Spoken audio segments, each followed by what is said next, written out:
एक बार आपकी रिकमेंडेशन चाहिए इस पे मितेश, जरा चेक करना। अशोक लेलैंड में बेसिकली जो चार्ट स्ट्रक्चर है वो बहुत ही प्रॉमिसिंग है, लेकिन अनफॉर्चुनेटली वो जो स्टॉक है वो कहीं ना कहीं उसके नियर टर्म रेजिस्टेंस है उसको क्रॉस नहीं कर रहा है। So we are of the view के थोड़ा अशोक लेलैंड जो करंट लेवल है वहां से चलने में थोड़ा टाइम लगेगा। हम टेक्निकली उसका जो लेवल है वो देख रहे हैं बिटवीन 176 एंड 178, क्योंकि लगातार देखा गया है वीकली चार्ट और मंथली चार्ट के ऊपर कि जब भी स्टॉक बिटवीन 176 टू 178 आता है तो एक सेलिंग प्रेशर आ जाती है। तो वीकली चार्ट के ऊपर डिम्पी जी जब 178 के ऊपर अगर स्टॉक बंद आता है तो डेफिनेटली इट्स अ बाय, और उसके बाद की जो रफ्तार होगी वो कहीं ना कहीं स्टॉक को 200 225 तक ले जाएगी। ये एक थोड़ा सा फ्रस्ट्रेटिंग फेज और कंसोलिडेशन है। जैसे ही ये क्रॉस होगा स्टॉक बहुत ही बड़ी रैली के लिए रेडी हो रहा है।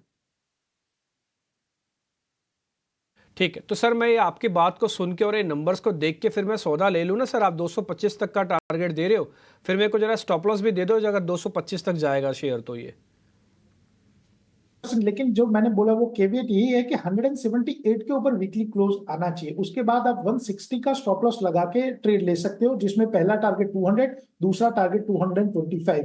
देखिए अशोक लेलैंड का अगर आप क्वार्टरली भी चार्ट देखें डिम्पी जी, तो जब उसकी चाल शुरू होती है तो अराउंड 15 टू 20% की रैली आती है, और जो करंट कंसोलिडेशन है यही दिखा रहा है कि एक बार ये 178 क्रॉस हो जाएगा उसके बाद ये स्टॉक रुकने का नाम नहीं लेगा। सो 225 इज अ डन डील, लेकिन कंडीशन यही है कि 178 के ऊपर उसका वीकली क्लोज आना चाहिए।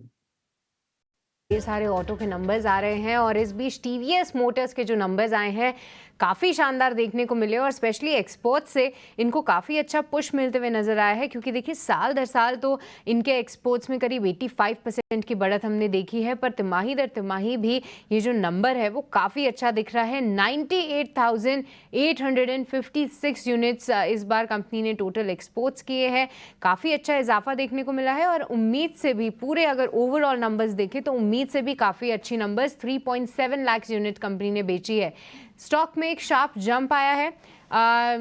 मितेश एक बार आपसे चार्ट चेक लेना चाहेंगे। टीवीएस मोटर्स 2200 के पार कौन से टारगेट्स ध्यान में रखें? डेफिनेटली अगर आप चार्ट पैटर्न देखें तो 2180 के ऊपर आज ब्रेकआउट मिला है और बहुत रेयर ब्रेकआउट है, और डेली और वीकली के सेटअप के हिसाब से तो अभी जो एक्सटेंशन ट्रेंड मिला है, और सबसे बड़ी बात है कि आज वॉल्यूम का भी सपोर्ट है।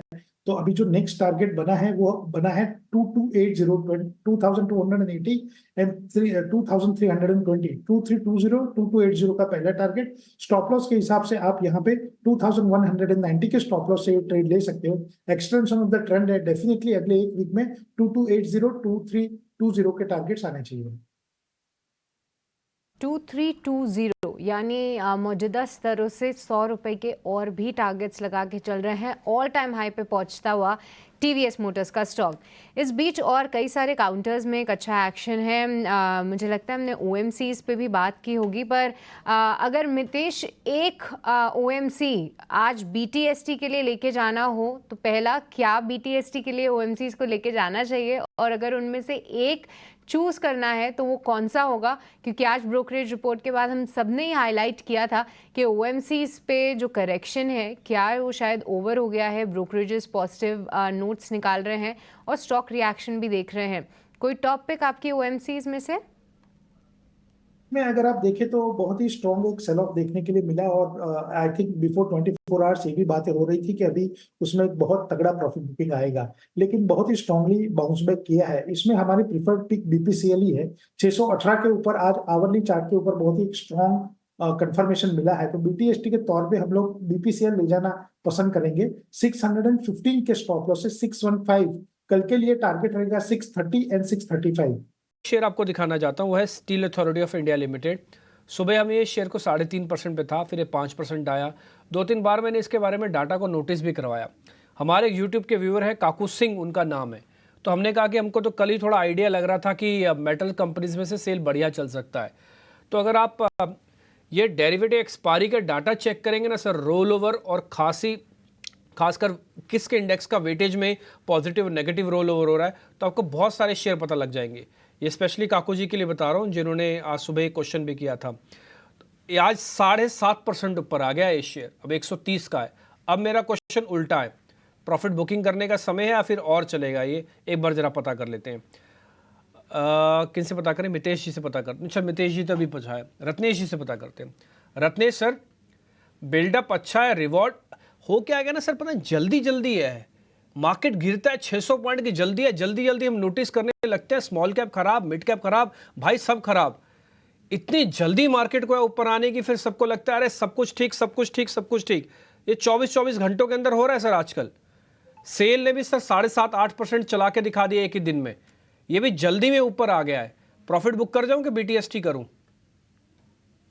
जल्दी शब्द है बहुत सभी के जहन में बहुत ज्यादा बस गया है आजकल। हल्की से जल्दी जल्दी पैसा भी बनाना है, तो बाजार भी उस तरह से ही आजकल रिएक्ट करता है। जल्दी जल्दी या तो गिर जाता है या बढ़ जाता है। बट इन पे जो अगर किसने लिया है आपके सजेशन पे, या आपने जो सुझाव दिया था या डाटा जो आपने देख के बोला था कि चल सकता है, तो अगर उस पे से किसी ने लिया है तो मेरे हिसाब से इसमें अभी बने रह सकते हैं। स्टॉप लॉस अपना ट्रेल करते रहना चाहिए। यहाँ पे जो स्टॉप लॉस ट्रेल करना चाहिए मेरे हिसाब से, वो एक 127 रुपए के स्टॉप लॉस से ट्रेल करे इसको। एक बार ये कभी भी अगर आज की क्लोजिंग में, कल की क्लोजिंग में 133 रुपए के ऊपर आ जाता है, तो इसमें जो टारगेट बन सकते हैं वापस 145 रुपए तक के बन सकते हैं। तो मेरे हिसाब से 127 रुपए के स्टॉप लॉस से इसको भी ट्रेल करते रह सकते हैं। डिक्सन टेक लगातार 2 दिन की गिरावट के बाद 2 दिन की रिकवरी वाला सेशन रहा, और जितनी भी 2 दिन की गिरावट थी सारी की सारी भरपाई उसकी अब कर दी है शेयर ने। आज हम देख रहे हैं कि बढ़िया तेजी है, करीब करीब 5% के आसपास की, और 7,000 रुपए के आसपास का भाव आज इसने क्रॉस भी किया था इंट्राडे के दौरान। राजेश जी, डिक्सन टेक आपको लगता है कि ये एक स्वीट स्पॉट पे है, चलने के लिए तैयार है ये? तो आज काफी बड़ी तेजी बनी है, और स्टॉक अब जिस तरीके से मूव हुआ है, ये स्टॉक अपने प्रीवियस स्विंग हाई की तरफ बढ़ते हुए दिख रहा है, जो कि ये करीब 7,050 की तरफ। हमें लगता है अगर ये 7,050 के लेवल को क्रॉस करने में कामयाब होगा तो इसका ये मूव एक्सटेंड होता हुआ दिखेगा, क्योंकि एक ये ब्रेकआउट होगा क्लियर कट एक डेली और वीकली सेटअप के हिसाब से। अबो 7,050 हम एक्सपेक्ट कर रहे हैं कि इसमें टारगेट जो बन सकते हैं पोजिशनली, वो 7,300 7,350 की तरफ भी आते हुए दिख सकते हैं। तो डिक्सन टेक पे पोजीशन जिनके पास है बने रहें, करंट लेवल से स्टॉप लॉस कर ले करीब 69.10 के आसपास, पोजीशन होल्ड रख 7050 हमें लगता है पहला टारगेट इस पे आते हुए दिखेगा, और अगर वो सरपास होता है तो एक अच्छी अप मूव आगे आने वाले हफ्तों में देखने को मिल सकती है। डिक्सन टेक को लेकर ये व्यू। आईजीएल में देखने की अच्छा मोमेंटम इस वक्त है, और दिन के ऊपरी स्तर पर यह शेयर कारोबार कर रहा है, हालांकि तेजी 2% के आसपास की है। आईजीएल, इस पर मितेश जी आप व्यू दीजिए। दूसरे सत्र में यह भी शेयर लगातार चल रहा है, कितना चलेगा अभी आईजीएल? क्या लॉन्ग करना चाहिए यहां से? डेफिनेटली अभिषेक जी, आपने बहुत ही अच्छी एक पिक निकाली है ये बाजार में, कि ये जो सेक्टर है आईजीएल एमजीएल दोनों में अगर रिकवरी देखें निफ्टी में तो उस हिसाब से पार्टिसिपेट नहीं किया है। और विद इन द आईजीएल अगर आप देखें तो डेफिनेटली अभी जो स्टॉक है वो 460 से 470 के लिए रेडी हो रहा है। यहाँ पे भी जो हमने अभी अशोक लेलैंड की बात की थी कि एक अच्छे से कंसोलिडेशन में स्टॉक है, और जैसे ही 178 ब्रेक करेगा तो 225 तक जाएगा। ऐसे ही आईजीएल में हमारा जो रेजिस्टेंस लेवल बैठ रहा है वो है 440 का, 440 का।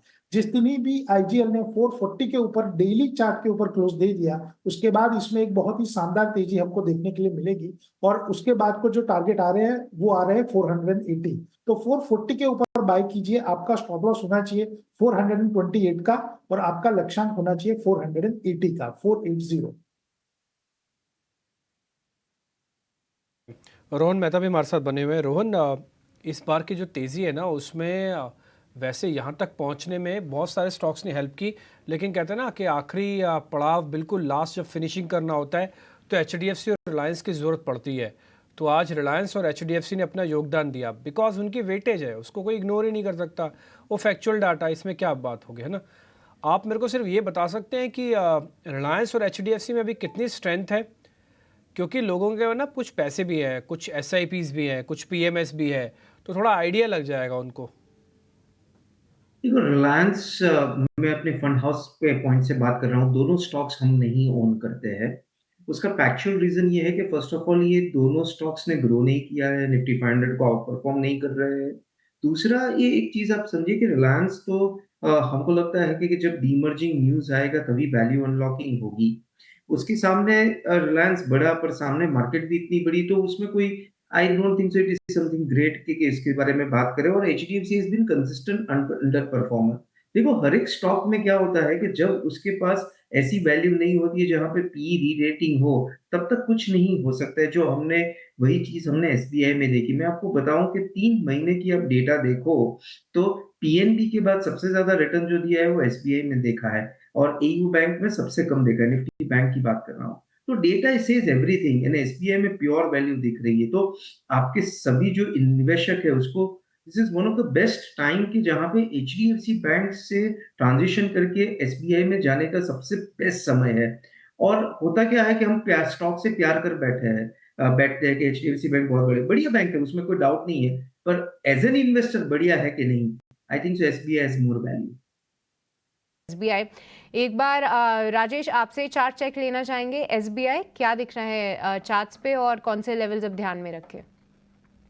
तो सृष्टि देखिए, आज बैंकिंग स्पेस का एक अच्छा कंट्रीब्यूशन रहा है इस मार्केट की आज की तेजी में, और उसमें एसबीआई जो कि एक करेक्टिव मूव में था, लेकिन देखें तो 20 डे मूविंग एवरेज को इसने डिफेंड किया और वहीं से उसके आसपास से ही एक अच्छा पुलबैक का ट्रेड आज के सेशन में बनते हुए दिखा है। जिस तरीके से अब स्टॉक वापस से 760 के ऊपर सस्टेन हुआ है, हमें लगता है एसबीआई का मोमेंटम फर्दर एक्सटेंड होते हुए दिखेगा, क्योंकि यहाँ पे एक ऑलरेडी देखें तो नियर टर्म सेटअप के हिसाब से स्ट्रेंथ यहाँ पे ऑलरेडी बनी हुई है।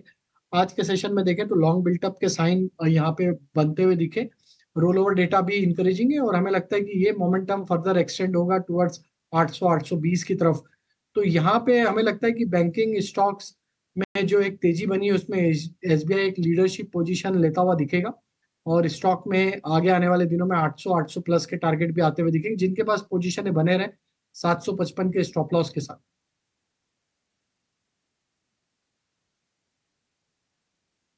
खैर बैंकिंग का तो आज पूरा योगदान है। आज एचडीएफसी, एसबीआई, आज ये फ़र्क नहीं है कि वो सरकारी है या गैर सरकारी है, आज ये कोई फ़र्क ही नहीं है, सबके सब बढ़िया